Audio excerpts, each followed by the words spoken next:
இது வந்து ஆவியின் கனி. ஆவியின் கனியோ அன்பு, சந்தோஷம், சமாதானம், நீடிய பொறுமை, தயவு, நற்குணம், விசுவாசம், சாந்தம், இச்சையடக்கம். இப்படிப்பட்டவைகளுக்கு விரோதமான பிரமாணம் ஒன்றுமில்லை. Praise the Lord. Hallelujah. அப்போ ஆவியின் கனிகளை உடையவர்களாய் நாம் காணப்பட வேண்டும். Praise the Lord. ஏங்க ரெண்டு விஷயம் இருக்குதுங்க. ஒன்னு தேவனிடத்தில் நம்ம சேராதபடிக்கு செய்கிற அசுத்த காரியங்கள், இன்னொன்று தேவனிடத்தில் இன்னும் கிட்டி சேரும்படி இருக்கிற ஆவிக்குரிய கனிகள்.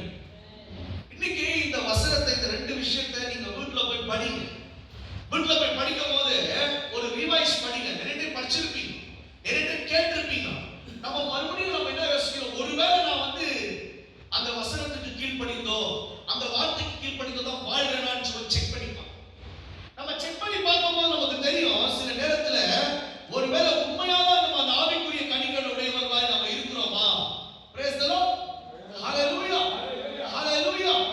அப்போ தேவ பிள்ளைகளான நாம அநேக நேரம் யோசிக்க வேண்டிய ஒரே ஒரு விஷயம் என்ன தெரியுமா? உன்னதமானவருடைய நாமத்துக்கு விரோதமாய் நான் செயல்படக்கூடாது. உன்னதமானவருடைய நாமத்துக்கு விரோதமாய் என்ன பண்ணக்கூடாதுங்க? செய்யக்கூடாது. என்ன சொல்றீங்க? ஆமென். Praise the Lord. Praise the Lord. Hallelujah. Hallelujah. அப்போ பவுல் திட்டவட்டமாக சொல்லுகிறார், ஒரு தனிப்பட்ட மனுஷனை குறித்து பேசுகிறார். இது வந்து அடுத்தவங்கள பத்தி இல்ல, என்